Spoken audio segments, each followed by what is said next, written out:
হাই দোস্ত, মই আপোনালোকক আজি YBYৰ বিষয়ে কিছু কথা আলোচনা কৰিম। ট্ৰেডিং এপছ এতিয়া এনেকুৱা কিছুদিন আগতে এনেকুৱা হৈছিলে যোনবিলাকে ট্ৰেডিঙৰ কি মানে কি বুজি নাপায় সিহঁতৰ ট্ৰেডিং কৰা আৰম্ভ কৰিছিলে আৰু YBYৰ বিষয়ে ইমান আলোড়নৰ সৃষ্টি হৈছে যে পইচা ইনকাম হৈ আছে, কি হৈ আছে, একদম আপোনালোকে ঘৰত বহিয়ে 10,000 টকা ইনভেষ্ট কৰিলে আপোনালোকৰ 500-600কৈ ডেইলি ইনকাম হৈ আছিলে।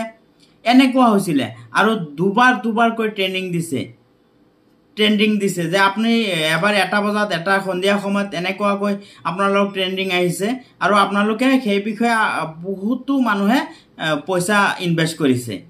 কিন্তু একচুয়ালি কি YBY যোনটো ট্ৰেডিং এপ হয় সেইটো কোনো RBIৰ গাইডলাইনত নাই বা RBI স্বীকৃতিপ্ৰাপ্ত নহয় আৰু কোনো অসম গভৰ্ণমেণ্ট বা ভাৰত চৰকাৰৰ কোনো স্বীকৃতিপ্ৰাপ্ত এপছ নহয়, কিন্তু মানুহে বহুতো টকা ইনভেষ্ট কৰি আছে আৰু আনন্দৰে জপিয়াই থাকে, ইনকাম কৰি আছে, কাৰণ বহুতো ইনকাম হৈ আছে।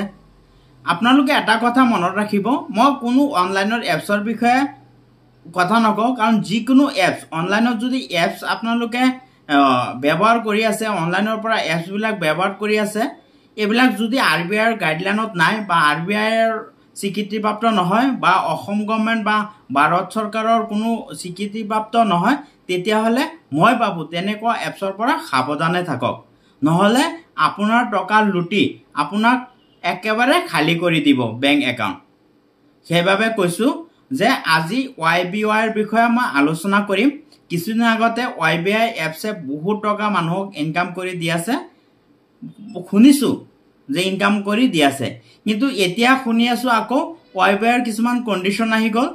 YBYয়ে আপোনাৰ টকা যোনবিলাক ইনভেষ্ট কৰিছিলে সিহঁতৰ উইথড্ৰল নহয়, কিবা টেকনিকেল প্ৰব্লেম, এইটো প্ৰব্লেম। আকৌ এটা শুনিলোঁ এয়া চাওক আপোনালোকৰ কিবা KYC আপডেট দিব লাগে, KYC এয়া চাওক KYC আপডেট দিব লাগে। মই এনেকুৱা এপছ কেতিয়াও শুনা নাই যোনবিলাক কি নেকি KYC আপডেট দিলে আপোনাৰ একাউণ্টত পইচা পে'মেণ্ট কৰিব লাগিব। KYC আকৌ তেনেকুৱা আপোনাক কৈ আছে আপুনি 6,000 টকা দি KYC কৰক আৰু 12 তাৰিখৰ ভিতৰত আপোনালোকে যদি KYC নকৰে তেতিয়াহ'লে আপোনাৰ ফ্ৰাউণ্ড ফ্ৰিজ কৰি থৈ দিব। আপুনি বেংকতো আপোনাৰ বেংকৰ একাউণ্টটো ফ্ৰিজ হৈ যাব আৰু KYCটো নিজৰ একাউণ্টৰ ফোনপে' বা নিজৰ একাউণ্টৰ পৰা আপোনালোকে 6,000 টকা পে' কৰিব লাগিব। তেতিয়াহ'লে আপোনালোকে YBY এপছটো খুলিব পাৰিব আৰু টকা আপোনালোকে উইথড্ৰ কৰিব পাৰিব। মই নাজানো, কিন্তু মই এটা কথা আপোনালোকক ক'ব খোজোঁ, কাৰণ যোনবিলাক এপছে আপোনাৰ RBIৰ স্বীকৃতিপ্ৰাপ্ত নহয় বা কোনো গভৰ্ণমেণ্টৰ স্বীকৃতিপ্ৰাপ্ত নহয়, তেনেকুৱা এপছৰ পৰা সাৱধানে থাকক। এইটো কিহৰ কাৰণে কৈছোঁ, এনেকুৱা কোনো ধৰণৰ ভাৰতবৰ্ষত এতিয়ালৈকে এপছ হোৱা নাই যোনবিলাক এপছে নেকি আপোনাৰ KYC কৰিলে পইচা দিব লাগে। ইয়াত 6,000 টকা আপুনি দিব লাগিব, পে' কৰিব লাগিব। মই আপোনাক তথ্য দি আছোঁ যে 6,000 টকা পে' কৰিব লাগিব, তেতিয়াহ'লেহে আপুনি KYC কমপ্লিট হ'ব আৰু আপোনাৰ টকা যোনবিলাক টকা আপুনি যোনটো টকা নেকি আপুনি আছে আপোনাৰ ফাণ্ডত, তেতিয়া আপুনি উইথড্ৰ কৰিব পাৰিব। সিহঁতৰ পৰা আপোনালোকে সাৱধান হওক। যিমান যি হৈছে আৰু 6,000 টকা মই ভাবোঁ মোৰ ব্যক্তিগত কথা যে পে' নকৰিব, কাৰণ হয়তো আকৌ কণ্ডিশ্যন দিছে আপোনাৰ নিজৰ ফোনপে'ৰ পৰা পে'মেণ্ট কৰিব লাগিব। যদি আপোনালোকৰ নিজৰ ফোনপে'ৰ পৰা পে'মেণ্ট নকৰে তেতিয়াহ'লেও নহ'ব।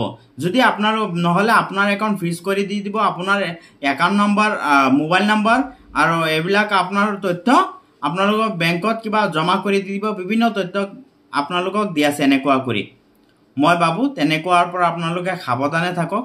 যদি আপোনাৰ নিজৰ ইচ্ছা, আপোনাৰ ব্যক্তিগত কিবা ভাবিছে যদি হয় সত্য, তেতিয়াহ'লে আপোনালোকে নিজৰ ইচ্ছামতে কৰক, নহ'লে তেনেকুৱাকৈ আপোনালোকে কেতিয়াও নকৰিব।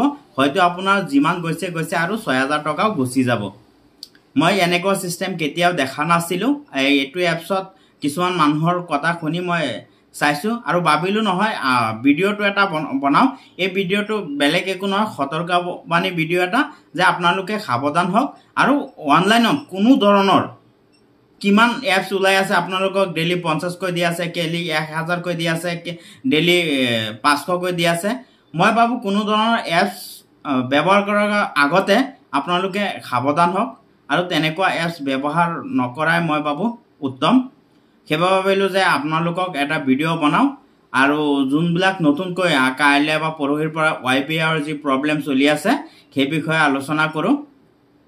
আৰু সাৱধান হৈ থাকক, নিজেও সাৱধান হওক আৰু আপোনাৰ ওচৰ চুবুৰীয়া মানুহকো সাৱধান কৰক।